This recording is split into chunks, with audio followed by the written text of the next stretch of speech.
Worldwide movement. Peace, love, respect. Big King Sadiq hollering at you one more again. All right, folks. Man, another beautiful day. We done did it. We done made it to springtime, right? Magnificent indeed. All right, folks. I love you all. I thank you all. We are continuing to build the worldwide movement. Peace, love, respect. That's beautiful. All right. So here's an esoteric one for you, right? All right. It is always interesting to me whenever we take time and put in a little time having existential thought, right? You know, why are we here? Why do we exist? What is the purpose of our existence and our time in this physical incarnation, right? So, as part of that thought, it's only natural that we have to encompass questions about others as we interact with other human beings, just about our entire existence here on the planet, right? So, not only our existence is a bit of a question mark, hey, but also the purpose of others in our life, right? So, surely, just as there is purpose for us, there is purpose for others, and for those others to be in our lives, for us to come across those people. And we tend to categorize people that we come across in our life. Generally, we put them in a friend or foe sort of category, right? General.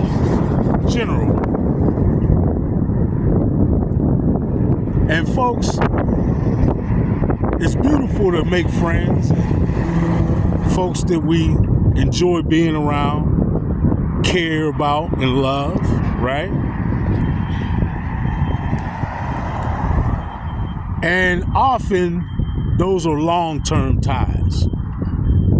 And we have those warm feelings about those people, generally, the entire time we know them, right? Again, generally. But what about those folks? Well, let me continue with that. Not only do, as we gain time that we spent with these people, and we develop relationships with varying depths, right? We have some sense of what we'll carry on with those folks as they pass on or we pass on. And in other words, how we'll feel about them on the other side, right? We generally view ourselves as, you know, sort of a, hey, I'll see you on the other side sort of thing, right? You know, because the people that you like, enjoy having in your life, the people you have good feelings about, you also tend to have good feelings about how they'll end up on the other side, right? Many people believe in a heaven or a hell. So those people who we feel good about in this life, we tend to feel like, you know, we tend to feel good about them entering into the next life.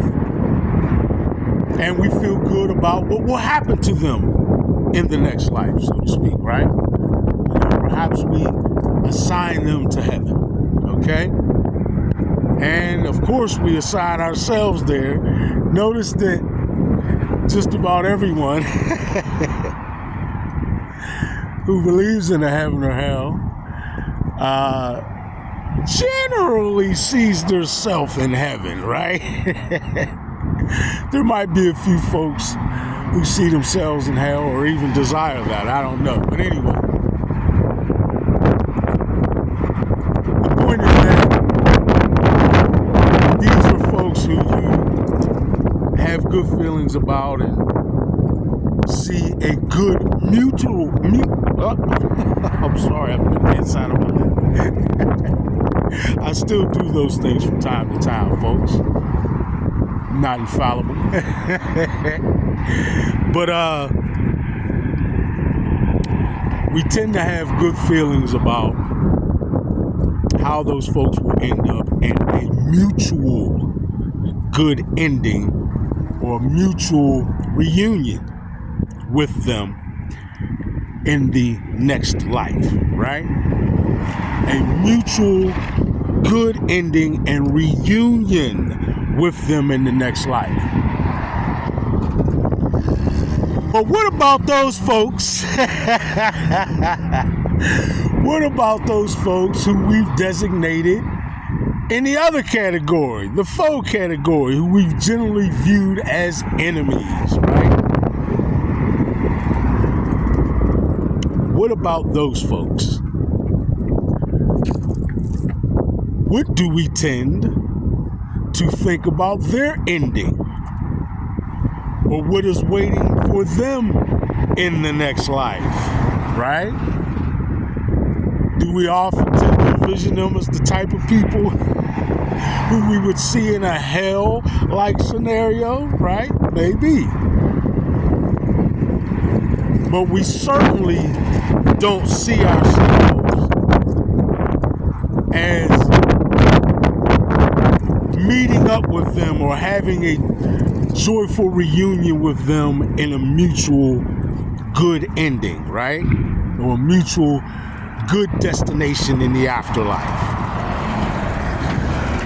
We generally feel bad about them and have bad feelings that will last, often for our lives, right? And going on into the next life. I'm going to heaven, they're going to hell. It's good riddance, right? Many of us are thinking. Have a good one. And we just don't have any sort of, we view them as the occupants of a negative destination that we're not going to be at, right? Or at least we don't have the same rosy feelings about them and reuniting with them in the afterlife, right? After this physical incarnation. Well, I got news for you folks.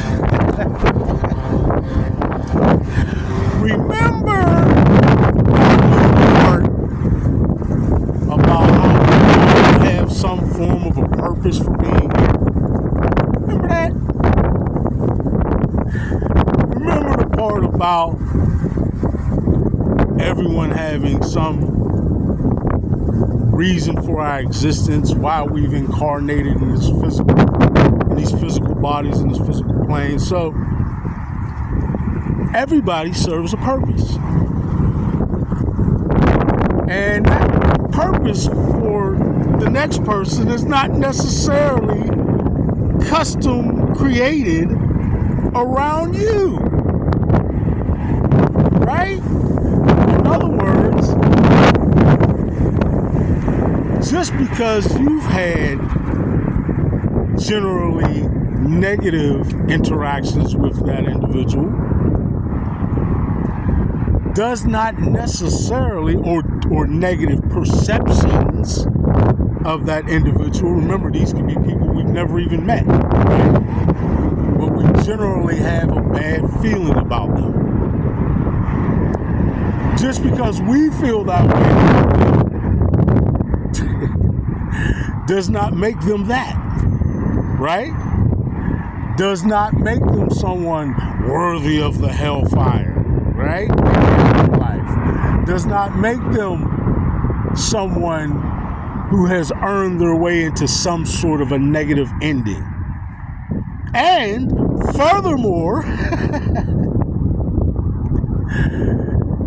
you think you hated them in this life, and you always will. You'll hate them in the next life, but in the next life, you will have a positive reunion with these folks. In fact, I'll go beyond that and say you will love them in the next life. Folks, we sort of take a little bit of a childlike perspective when we think existentially about our time, right? Sometimes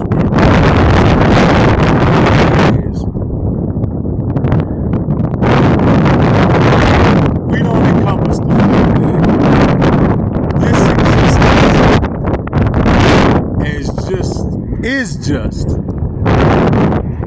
small aspect of our existence alone, right? What do you mean, Big King? I mean that, again, we are all energetic or spiritual beings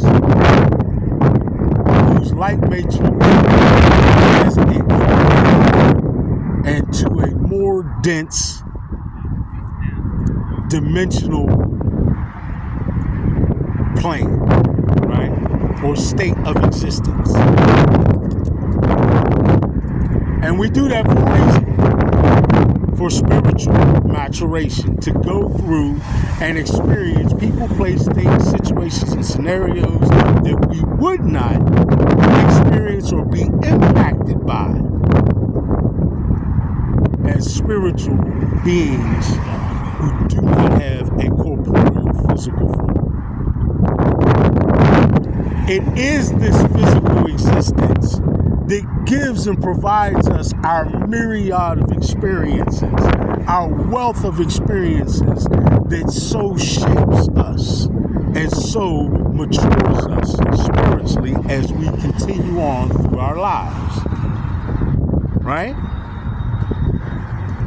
And I would say to you that in this environment, it's sort of a play, or sort of a, maybe a play is not the best word. Honestly, here's where I'm going to go back to my Comic-Con type days, right? I used to be big into comic books. I've always loved cartoons, right? Especially those that involve the superheroes, right? Many folks in my age group will recall, and even some younger folks, I think, will recall and give thought to the X-Men, right? Okay. Well, the X-Men, particularly Dr. Charles Xavier, come on now, some of y'all remember.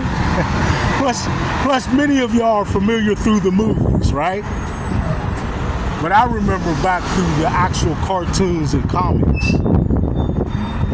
But anyway, the X-Men had this sort of supercomputer, right? That they called Cerebro. Okay? Cerebro. I know, interesting name, right? Sort of a combination of cerebral and brother. Maybe that came because a big part of the computer's unique abilities was that there was this helmet with these sort of tentacle-like connections going into the helmet that allowed Charles Xavier to interface with the computer itself, right? So I don't know. Maybe that had something to do with it, maybe it didn't. But the important thing and the relevant aspect of it here is that Cerebro often was used to come up with training exercises, okay, that were very realistic and complex, right?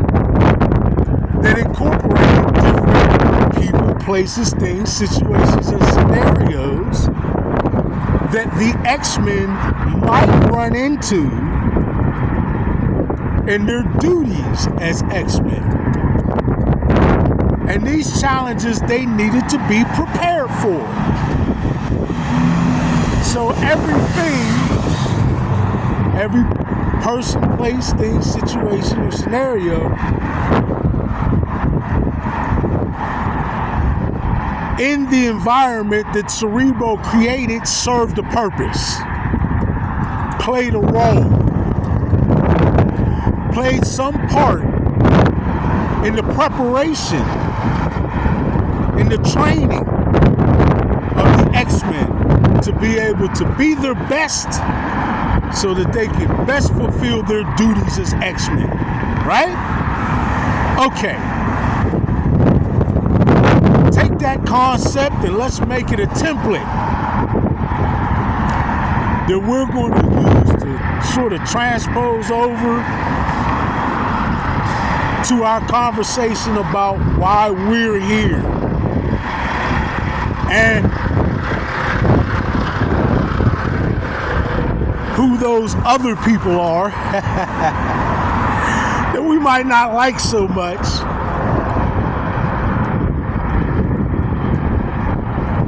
And the fact that they have a role here too. And often that role is to challenge you, to push you, to be something that is an enigma or a problem or something that you must solve, fix, get past, or in some way mature through. Are you starting to get it a little bit? Right? These people in your life who you just can't stand, or these people who you see on the television and they just turn your stomach, they abhor you. Maybe it's something they do, maybe they're criminals, maybe they're, cold-hearted people, maybe they're rude, or whatever you feel about these people that you've made up your mind that these are detestable people that you do not like, you never would like, they got nothing coming to them, and that goes for on the other side as well. They'll probably end up in hell, or generally you're not going to be or don't want to be anywhere near them or have anything to do with them in your peaceful, beautiful afterlife. I got news for you folks. You're going to love them too on the other side. Because on the other side, we're all a whole lot more mature.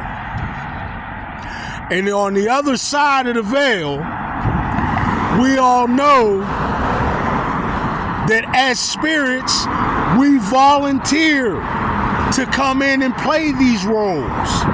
Huh?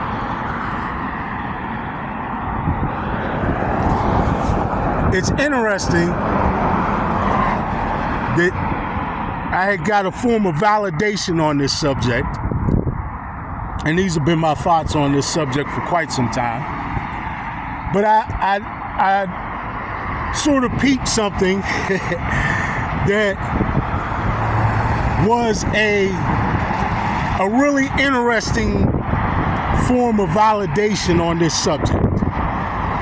And it was someone who was giving a very interesting perspective on a similar subject after they had what is referred to as an NDE, or a near-death experience, which I actually fall into that category. So often when I see that, it draws my interest, at least a little bit, right? So this particular person, I believe it was a woman. I don't really remember a whole lot about her. But anyway, the point is she was speaking about her experience and what she experienced on the other side, and it was very detailed, right? Now, a lot of people instantly dismiss these things, but I at least give them an ear, right? Again, having been an individual who falls in that category as well, right? So this woman started to talk about her interactions with spiritual beings on the other side of the veil, and how these beautiful, wonderful, beneficent souls whom she would feel just the incredible sense of warmth, of love, just being in their presence was overwhelming, right? She felt nothing from them but this beautiful, beneficent, overwhelming love. It felt like the love you would get from the Creator, from an angel, from your parents. Just that warm and that beautiful level of love and accepting and belonging that they felt around these beings, right? Around these spiritual souls. And there was one that served as a bit of a guide for her and was to some degree answering questions. And this spirit talked to her about a similar subject and said, let me show you something, and took her, I don't know, to some sort of classroom-like environment where there were other souls gathered. And they were talking about the lifetime of a person, someone other than her. And the soul that was a bit of a guide to her said, pay attention. And these souls were sort of a group or a committee that were having a conversation about someone's life. And they were all talking about how they would need to volunteer to fulfill or serve different roles in this person's life. Okay? Aiding them in their process and their purpose for being there. And she said she listened a little more, and they started naming different people in the person's life. I think it was a female, and maybe Amy or something. And they said, well, who's going to, something like, I'm paraphrasing, who's going to volunteer to be Amy's sister? Who will volunteer to be Amy's brother? And different souls would raise their hand. And who's going to volunteer to be Amy's school teacher? Who will volunteer to be Amy's cousin? Then something that surprised her. It was, who's going to volunteer to be Amy's molester?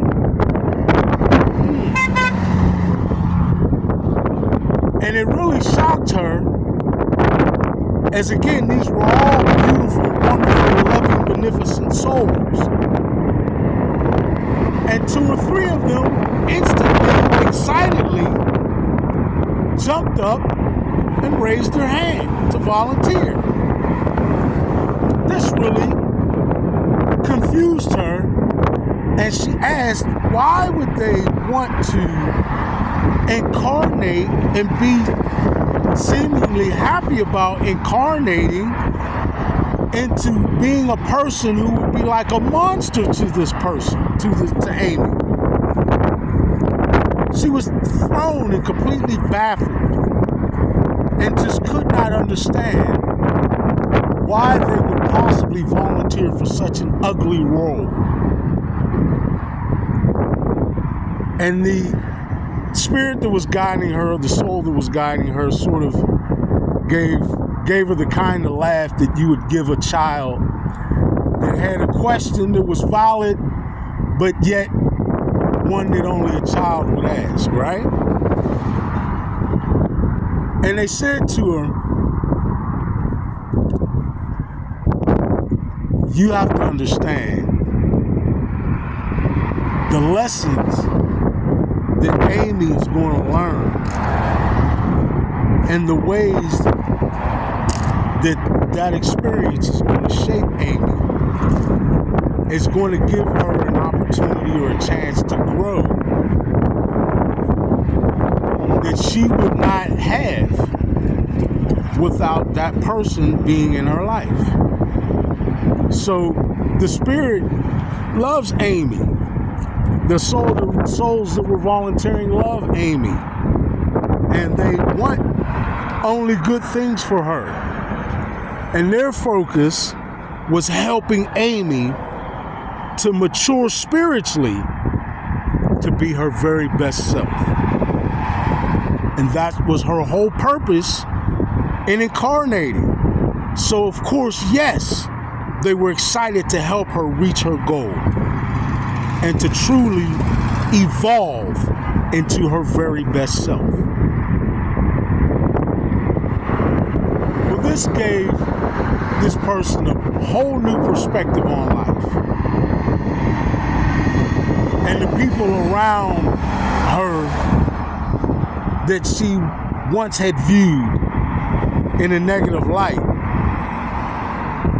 she all of a sudden had to look at a little bit differently. And I guess I said that story or shared that with you, or related, retweeted it, whatever, so that it might perchance offer to you the possibility of another perspective, another way to look at the people, places, things, situations, and scenarios that we come across in life that may not agree with us, that may be conflicting to us, that may be ugly to us, that may be downright evil appearing to us in some way, right? We have to realize there's a reason why they had that old statement, or that old saying, God doesn't give you, or the Creator doesn't give you doesn't put more on your plate than you can handle. That's because we come here specifically to experience certain things that we would grow and mature. Things that may be difficult, challenging, downright ugly, and hard for us to experience or ever recover from. But when we do, we grow, we mature spiritually in ways that we otherwise would not be able to without having this physical incarnation. So folks, I say to you again that those people, places, things, situations, and scenarios that are challenges to you are just that.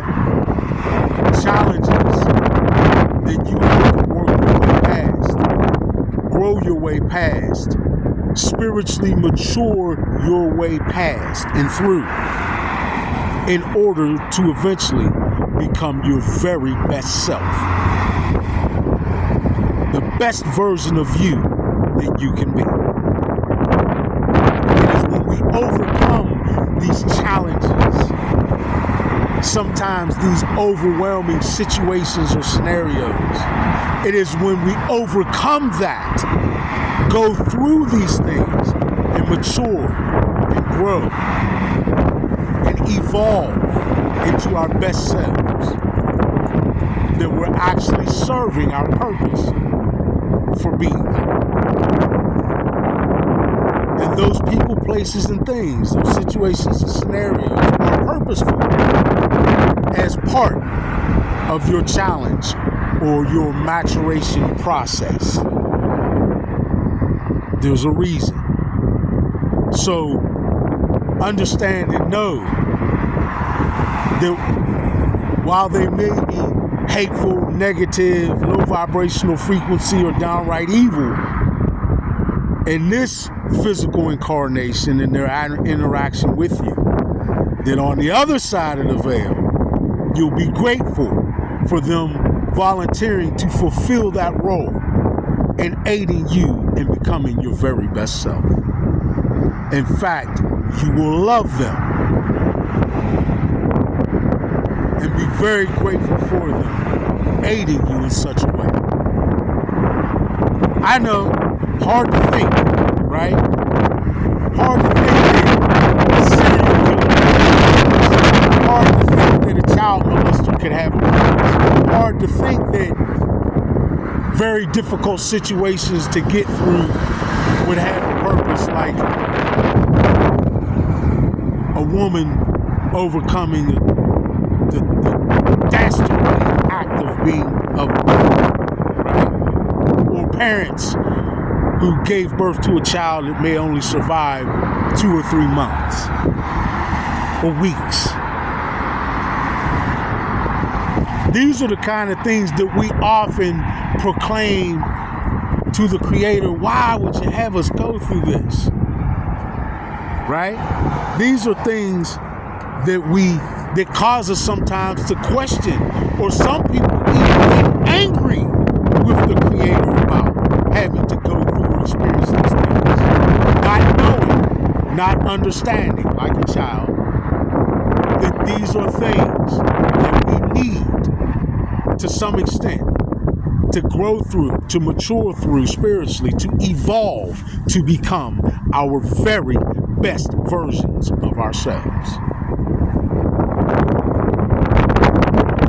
I know it's difficult to think of, but there is a purpose for everything and everyone.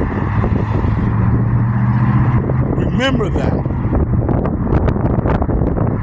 And maybe, just maybe, it might give you the ability to pause